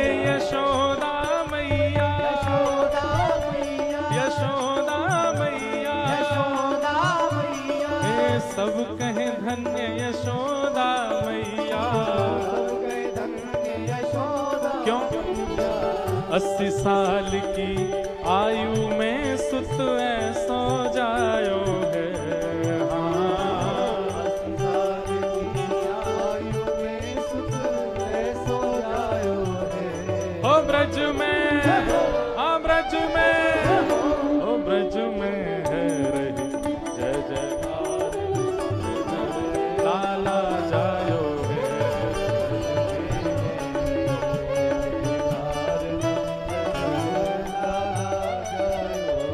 हे ब्रज में,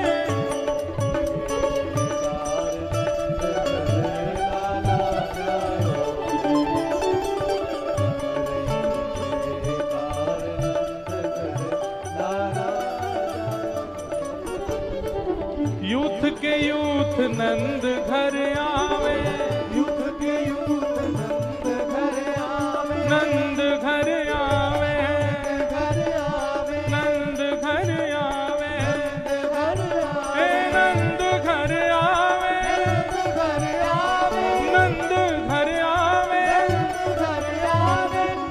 घर आवे। नंद घर आवे, घर आवे। हे यूथ के यूथ नंद घर आवे। युद्ध के युद्ध नंद घर आवे। ग्वाल बाल सब हिल मिल गावे, ग्वाल बाल। सब मिलकर देखो भुजा उठाओ दोनों। और आज नंद जी के लाला भयो है ने कहा आज अपनी प्रभुता सब भूल जाओ, कौन सी पदवी के हो, कौन हो कछु भी। नंद घर आवे, नंद घर आवे, हो सब हिल मिल गावे, सब आनंद मनावे। हे नंद घर आवे, नंद घर आवे, यूथ के यूथ नंद घर आवे। हे ग्वाल बाल सब हिल मिल गावे, ग्वाल बाल। कहा गा रहे हैं? नंद घर आनंद भयो, हे नंद घर आनंद भयो, हे यशोदा के लाला भयो, हे यशोदा के लाला भयो, हे नंद घर आनंद भयो, हे नंद घर आनंद भयो, हे ग्वाल बाल सब हिल मिल गावे, ग्वाल बाल सब। अपने अपने अपने स्थान पे ही रहो सब लोग, वहीं वहीं आ जाएगी बधाई। ब्रह्मानंद समान आज सुख सबने पायो है। हाँ ब्रह्मानंद समान आज सुख सबने पायो है। हे ब्रज में, हाँ ब्रज में, ओ ब्रज में है रही जय जयकार नंद घर लाला जायो है।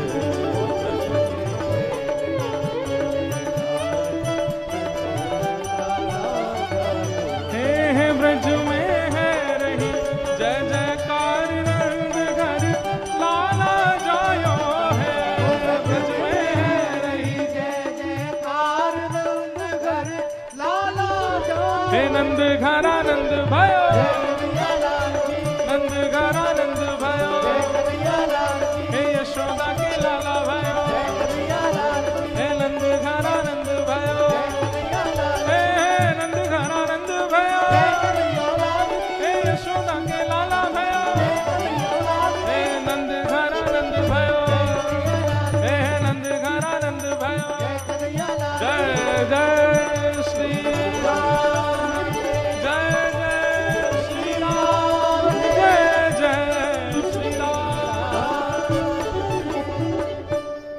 हो जियो श्याम लाला, जियो श्याम लाला, पीली तेरी पगड़ी रंग का।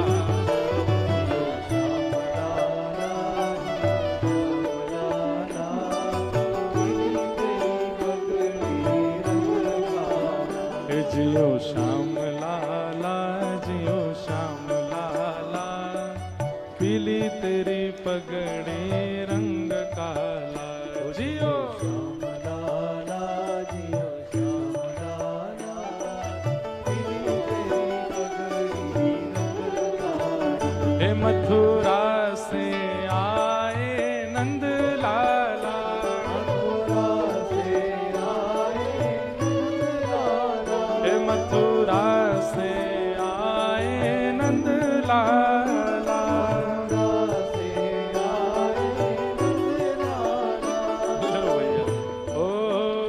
ब्रज की गोपी, देखो कोई पे गिर मत जाइयो, और चश्मा वाले अपना चश्मा संभाल लियो। हो ब्रज की गोपियों से पड़ गया पाला, ब्रज की गोपियों से पड़ गया पाला, ब्रज की गोपियों से पड़ गया पाला, ब्रज की गोपियों से पड़ गया पाला। ओ जियो श्याम लाला, जियो श्याम लाला, पीली तेरी पगड़ी रंग काला, जियो श्याम लाला, जियो श्याम लाला, पीली तेरी पगड़ी रंग काला। हाँ जी देखो, ये जो बधाई है ना, या लूटवे में शर्म मत करियो। कई अन को मैंने देखा, उनकी यहाँ आ रही है तो ऐसे आ गए, ऐसे नहीं भैया, ये लाल जी के जन्मोत्सव की बधाई है। या के तो रैपर भी हो ना, बाकू भी, और जिनको नहीं मिली सुनो सुनो, ऐसे गिरगिरा मत जाइयो भैया, नहीं तो कल गेट ही बंद हो जाएंगे सबको। तो बहुत नहीं मिलेगी तो बाहर सबको मिल जाएगी। हो जियो श्याम लाला, जियो श्याम लाला, पीली तेरी पगड़े रंग का, जियो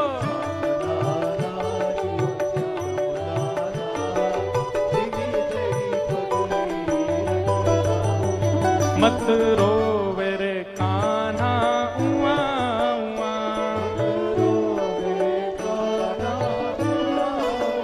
हे मत रोवे रे लाला उआ उआ,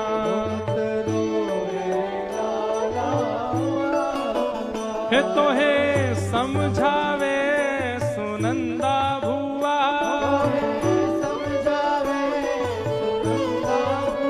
हे तो हे समझावे सुनंदा भुआ,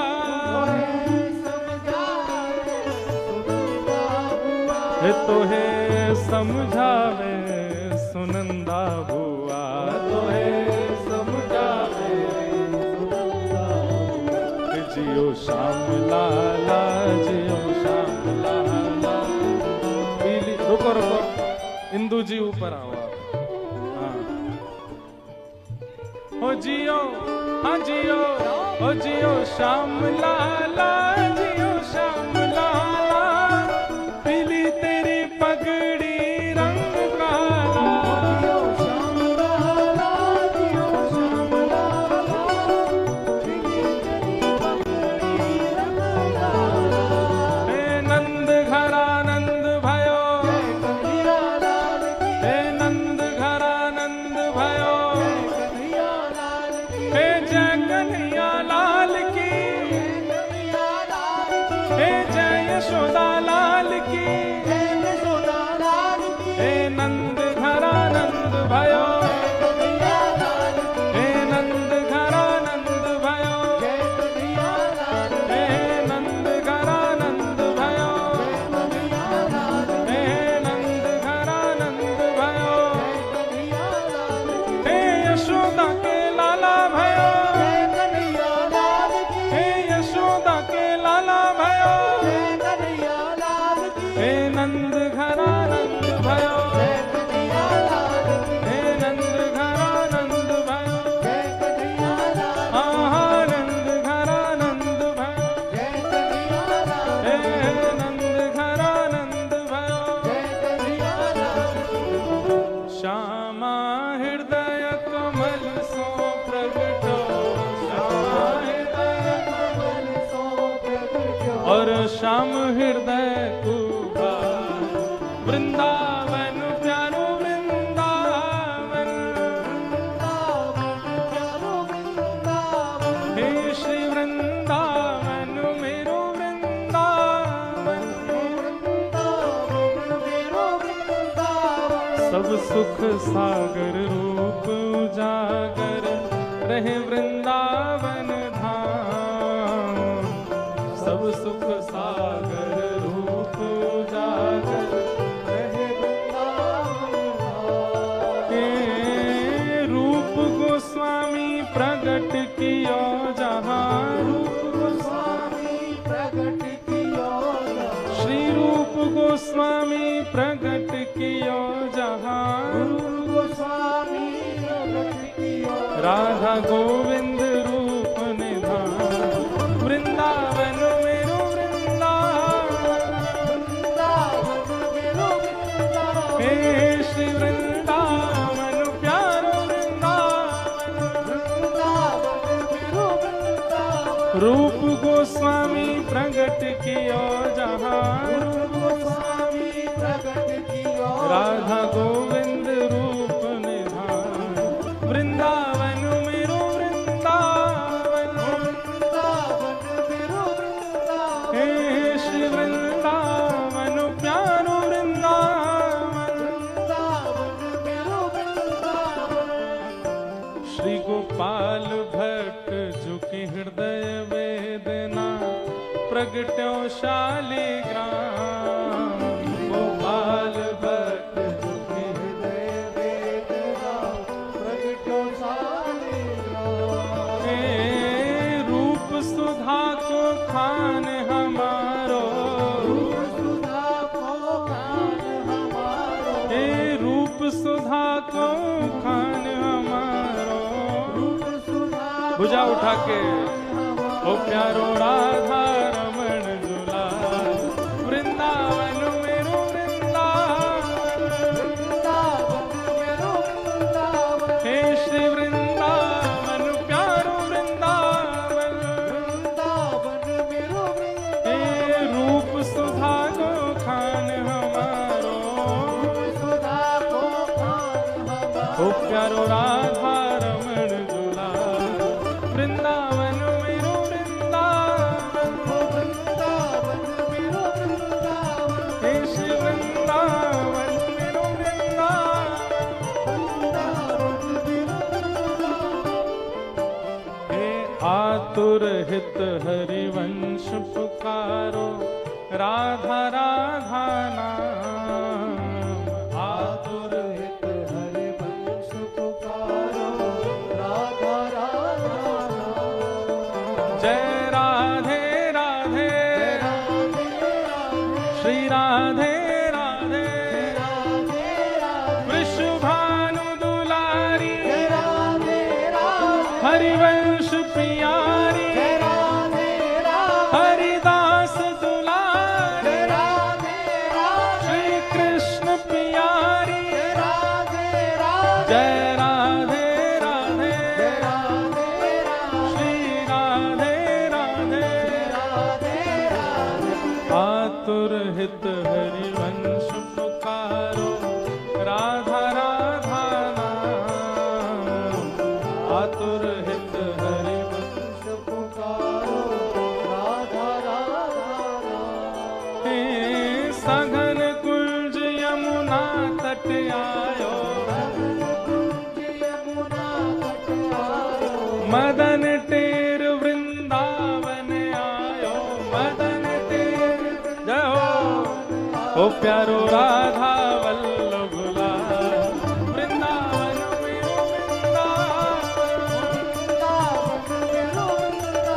हे श्री वृंदावन मेरो वृंदावन सघन कुंज यमुना तट आयो ओ प्यारो राधा वल्लभ वृंदावन मेरो वृंदावन हे श्री वृंदावन प्यारो वृंदावन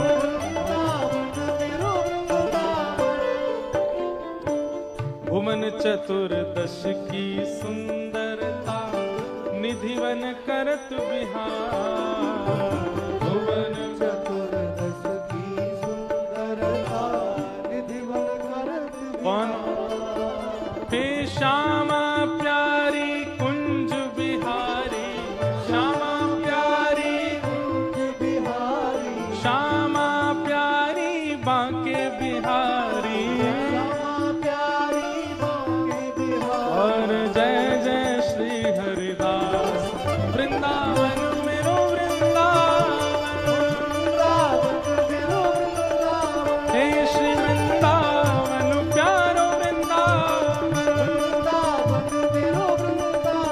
श्याम प्यारी कुंज बिहारी, श्याम प्यारी कुंज बिहारी। और जय जय श्री हरिदास।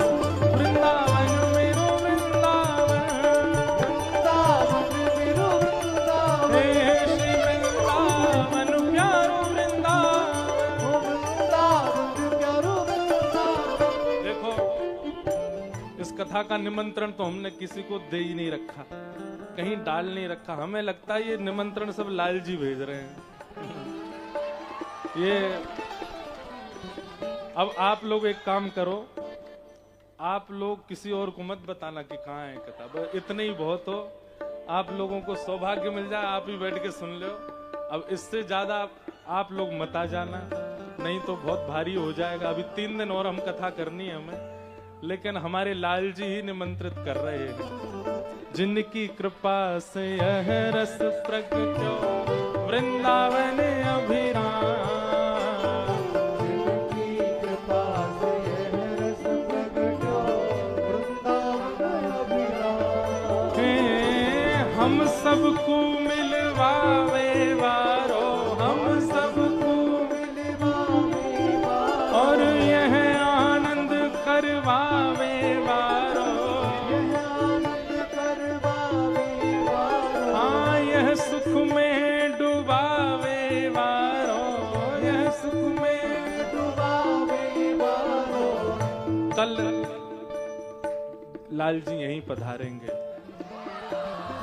हम आपसे फिर प्रार्थना करेंगे, बस आप ही आना और किसी को संग मत लाना। आज जितने हो इतने ही बहुत हो। कल लाल जी आएंगे और कल लाल जी के दर्शन यहाँ होंगे। सब लोगों को यहीं दर्शन कर लीजिएगा। जहां हम रुके हैं वहां तो किसी से रुके ही नहीं रहे हैं दिल्ली में, बस कथा करने आ रहे हैं, भाग रहे हैं इधर से उधर। तो कल लाल जी यहाँ आएंगे। इंद्र ईश इंद्रेश दुलारो, इंद्र ईश इंद्रेश दुलारो। हे हमारो गिरधर लाल, वृंदावन मेरो वृंदावन। वृंदावन प्यारो वृंदावन। हे श्री वृंदावन मेरो वृंदावन। वृंदावन प्यारो वृंदावन। यह आनंद करवावे वारो, हे हमारो गिरधर लाल, वृंदावन मेरो वृंदावन। वृंदावन मेरो वृंदावन। हे श्री वृंदावन मेरो वृंदावन। वृंदावन 2 मिनट गाओ। नंद घरा नंद भयो, नंद घरा नंद भयो। यशोदा की लाला भयो, गिरधर गोपाल भयो। राधा रमण लाल भयो, राधा वल्लभ लाल भयो। कुंज बिहारी लाल भयो, ब्रज को उजियारो भयो।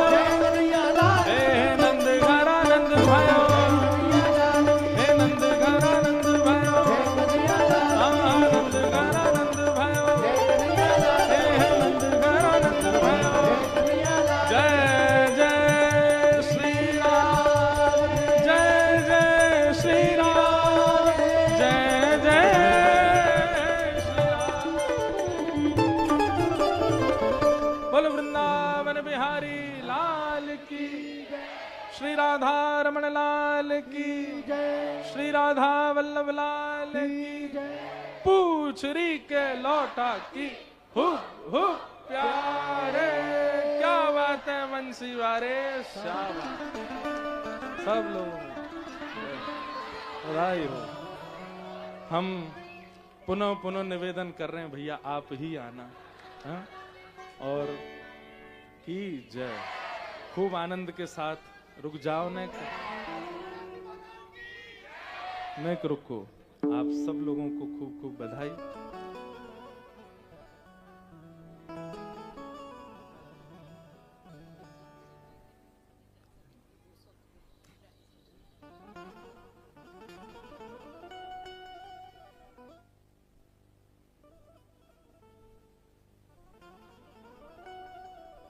कल लाल जी पधारेंगे कथा में। आप सब लोग 4 बजे से पहले ही आ जाइएगा।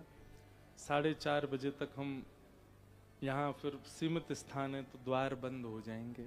आप लोग उसी का ध्यान रख के आइए और बड़े प्रेम और भाव से कल्लाल जी का दर्शन करेंगे। हाँ, और कल से बधाई हो लगी तो नहीं आपको? ये लाल जी ऐसी बधाई दे में हमारी कोई नहीं। तो सब लोग खूब आनंद से कल भी पधारो। और इंदु जी का भाव है कि महाराज जी कल जितने भी वैष्णव आ रहे हैं सब लोग प्रसाद भी पाएं यहीं पर। सब लोग भाव से पधारिए। सबको जय श्री कृष्ण, जय सिया राम, जय श्रीमन नारायण। आरती बाल कृष्ण की जय, आरती बाल कृष्ण की अपनो जन्म सुफल कर लीजय, अपनो जन्म सुफल कर लीजय। श्री यशोदा को परम दुलारो, श्री यशोदा को परम दुलारो, बाबा की अखियन को तारो, बाबा की अखियन को तारो, गोपिन के प्राणन सौंप्या, इन पे प्राण छावर कीजय।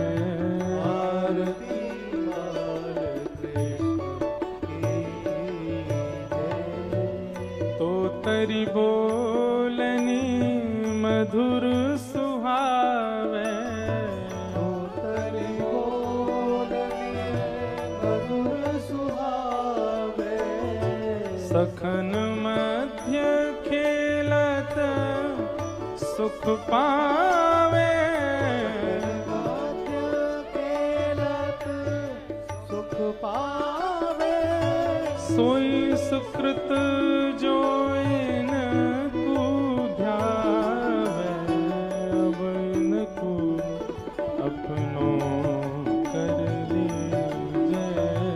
आरती बाल कृष्ण की जय। बलदाऊ को छोटो भैया, बलदाऊ को छोटा भैया, कनुआ कहे कहे बोलत मैया, कहे कहे बोलत भैया, परम मुदित मन लेत बलैया, यह छवि नैनन में भर लीजय। आरती बाल कृष्ण की जय।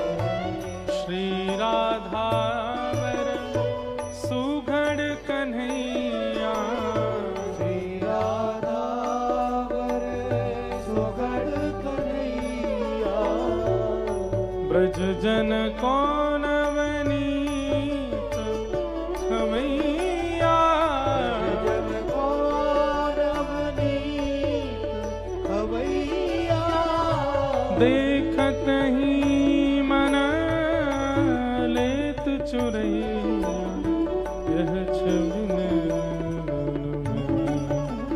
भर लीजय। आरती बाल कृष्ण की ओ जय। अपनो जन्म सुफल कर लीजय।